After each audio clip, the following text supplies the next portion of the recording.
여러분, 안녕하세요. 영화의 마법사 이야기의 거장, 스티븐 스필버그 감독을 아십니까? 소년 시절 8mm 카메라로 꿈을 줬던 한 아이는 이제 전 세계를 사로잡는 영화 감독이 되었습니다. 조스로 사람들을 숨막히게 하고 이티로 가슴 뭉클한 우정을 선사했으며 주라기 공원의 거대한 공룡으로 우리를 놀라게 했죠. 그의 영화는 단순히 스크린 속 이야기가 아닙니다. 바로 우리의 어린 시절, 우리의 꿈, 그리고 우리의 희망을 담고 있습니다. 오늘 이 시대의 위대한 이야기꾼 스티븐 스필버그 감독의 세계로 함께 떠나볼까요? 스티븐 스필버그. 꿈을 현실로 빚어낸 영화의 마법사. 나는 단지 영화를 만들고 싶었을 뿐이다. 그게 내 삶의 전부였다. 스티븐 스필버그. 할리우드 거장 스티븐 스필버그 감독과의 인터뷰를 위해 그의 사무실 문을 열었을 때 가장 먼저 눈에 들어온 것은 벽을 가득 채운 영화 포스터들이었다.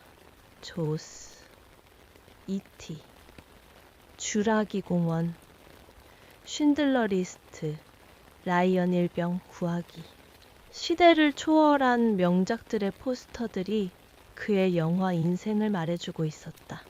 백발이 성성한 그는 여전히 소년처럼 반짝이는 눈빛으로 우리를 맞았다. 어서 오세요. 차 한잔 하시겠어요? 따뜻한 미소와 함께 그가 건넨 차를 마시며 우리는 대화를 시작했다. 그의 인생 이야기는 마치 한 편의 영화처럼 흥미진진하게 펼쳐졌다. 유년 시절, 카메라와 사랑에 빠진 소년. 스티븐 스필버그는 1946년 오하이오주 신시내티에서 태어났다.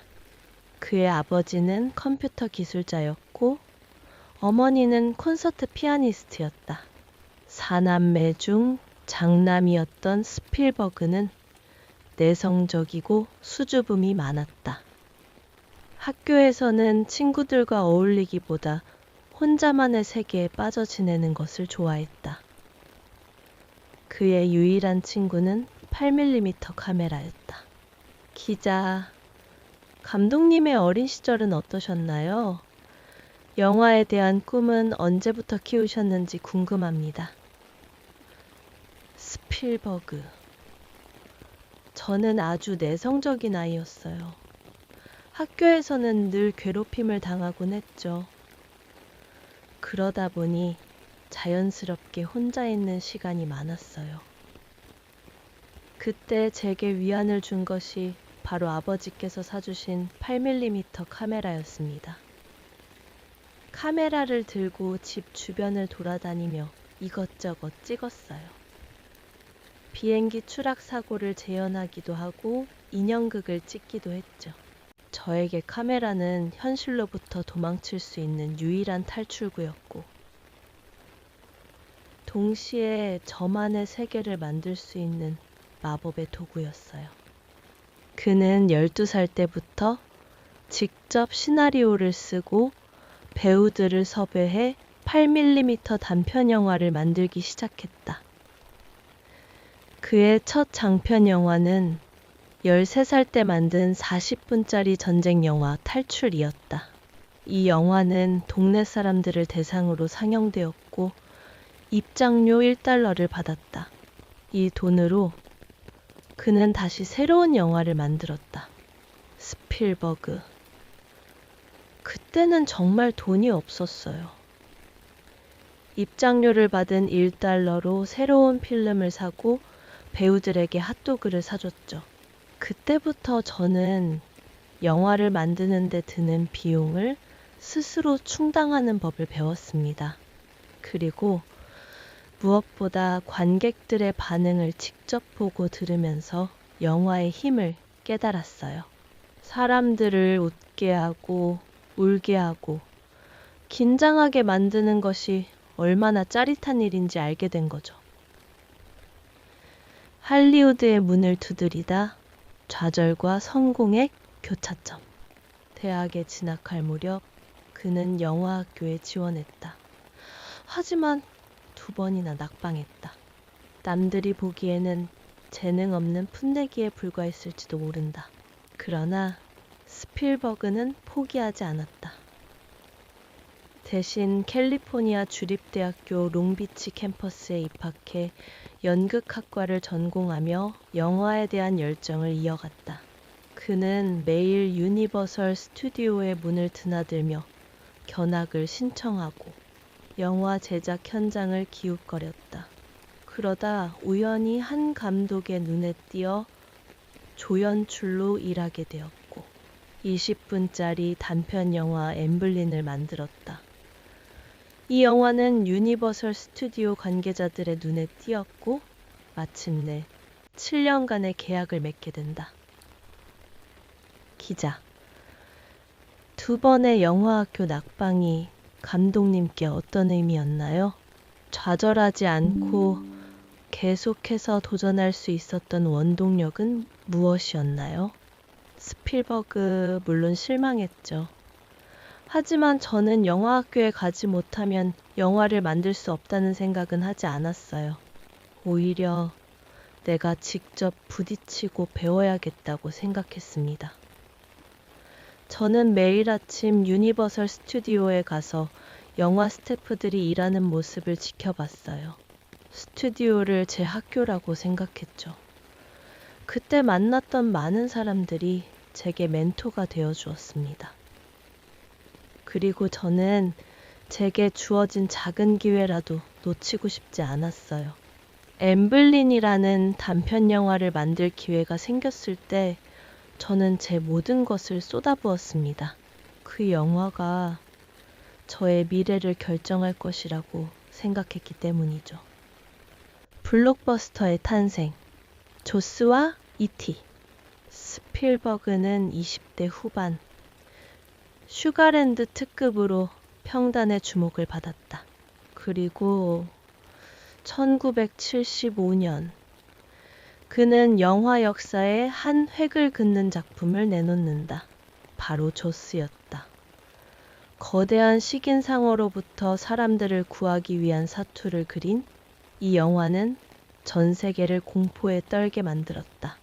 여름 극장가에 엄청난 흥행 돌풍을 일으키며 블록버스터라는 신조어를 탄생시켰다. 기자.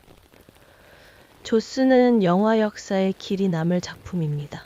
당시 감독님께서는 어떤 마음으로 이 영화를 만드셨나요? 스필버그. 조스를 만들 때는 정말 힘들었어요. 상어 모형이 자꾸 고장나서 촬영이 지연되었고 예산은 계속 초과되었죠. 저는 매일 밤 악몽을 꿨습니다.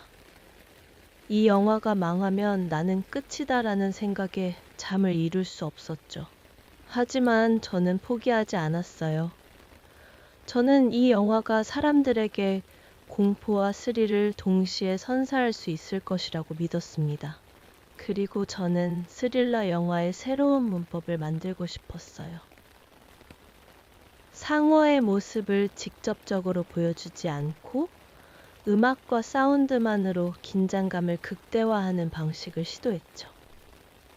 결과는 대성공이었어요. 조스는 저를 감독으로서 인정받게 해준 작품이었습니다. 조스의 성공 이후 스필버그는 미지와의 조, 인디아나 존스 시리즈 등을 연달아 흥행시키며 할리우드의 미다스의 손으로 떠올랐다.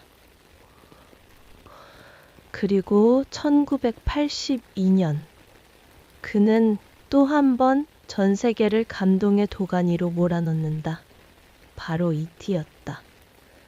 지구의 불시착한 외계인과 한 소년의 우정을 그린 이 영화는 남녀노소 모두에게 사랑받으며 역대 최고 흥행 기록을 경신했다. 스필버그. E.T.는 제 어린 시절의 외로움을 담은 작품입니다. 저는 늘 외로웠고 저를 이해해주는 누군가를 만나고 싶었어요. 이티의 엘리엇처럼 저도 저만의 외계인 친구가 있었으면 좋겠다고 생각했죠. 그래서 저는 이티를 만들 때 제 어린 시절의 감정을 최대한 살리려고 노력했어요. 아이의 눈높이에서 세상을 바라보게 하고 아이의 순수한 감정들을 영화에 담으려고 했죠. 영화가 개봉한 후 많은 사람들이 제게 와서 이티가 바로 나 자신인 것 같다고 말해줬어요.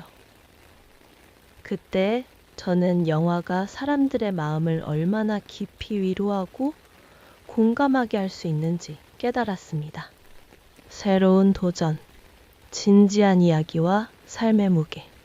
1990년대에 들어서면서 스필버그는 상업 영화의 성공에 안주하지 않고 사회적 메시지를 담은 진지한 작품들로 새로운 도전을 시작한다.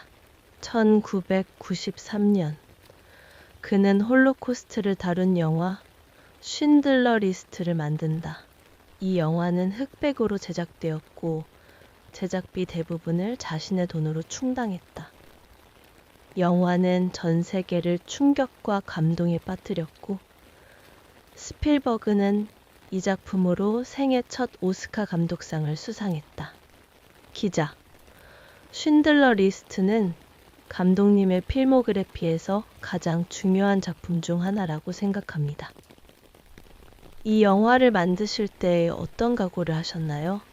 스필버그. 그때는 정말 많은 고민을 했습니다. 저는 상업영화 감독으로 성공했지만 제 영화가 사회에 어떤 영향을 미칠 수 있을지 고민하기 시작했어요. 쉰들러 리스트는 저에게 숙명과 같은 영화였습니다. 이 영화를 만들지 않으면 평생 후회할 것 같았어요. 저는 홀로코스트의 비극을 전 세계에 알려야 한다고 생각했고 무엇보다 후세들에게 이 역사를 잊지 않도록 기록해야 한다고 생각했죠. 촬영 내내 마음이 무거웠고 밤잠을 설쳤습니다. 하지만 저는 이 영화가 만들어져야 한다고 믿었고 저의 모든 것을 바쳤습니다. 오스카상은 저에게 큰 영광이었지만 그보다 더 중요한 것은 이 영화를 통해 많은 사람들이 홀로코스트에 대해 알게 되고 인류의 비극에 대해 생각하게 되었다는 점입니다. 이후 스필버그는 제2차 세계대전을 배경으로 한 라이언 일병 구하기, 9.11 테러 이후의 혼란을 다룬 위넨 등을 만들며 진지한 사회적 메시지를 담은 영화들을 꾸준히 선보였다. 오늘, 그리고 미래, 여전히 꿈꾸는 영화인. 70대 중반에 접어든 스필버그는 여전히 왕성하게 활동하고 있다. 2017년에는 더 포스트, 2018년에는 레디 플레이어 1을 연출했고 최근에는 신작을 준비하고 있다. 그의 영화는 더 이상 소년의 꿈을 담은 판타지에 머무르지 않는다. 그는 인간의 삶과 사회의 복잡한 문제들을 깊이 탐구하며 관객들에게 질문을 던진다. 기자, 감독님께서는 여전히 열정적으로 영화를 만드십니다. 감독님에게 영화란 어떤 의미인가요? 스필버그. 저에게 영화는 제 삶 그 자체입니다. 저는 영화를 만들지 않으면 살 수 없을 것 같아요. 영화를 통해 저는 제 생각을 표현하고 사람들과 소통하고 세상에 대해 이야기합니다. 저는 여전히 영화를 만드는 것이 즐겁고 매일 새로운 아이디어를 떠올리며 흥분합니다. 저는 앞으로도 계속해서 영화를 만들고 싶어요. 저의 이야기는 아직 끝나지 않았습니다. 저는 여전히 꿈을 꾸는 소년입니다. 그리고 그 꿈을 현실로 빚어내는 마법을 계속해서 보여드리고 싶습니다. 인터뷰를 마치고 스필버그 감독과 작별 인사를 나누며 그의 눈빛에서 변함없는 열정과 순수한 열정을 엿볼 수 있었다. 그는 꿈이라는 두 글자를 현실로 빚어낸 진정한 마법사였다.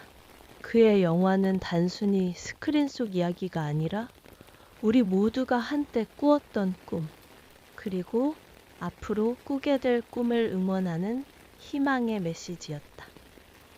그의 영화 인생은 앞으로도 계속될 것이고, 그의 영화는 계속해서 우리에게 영감을 줄 것이다.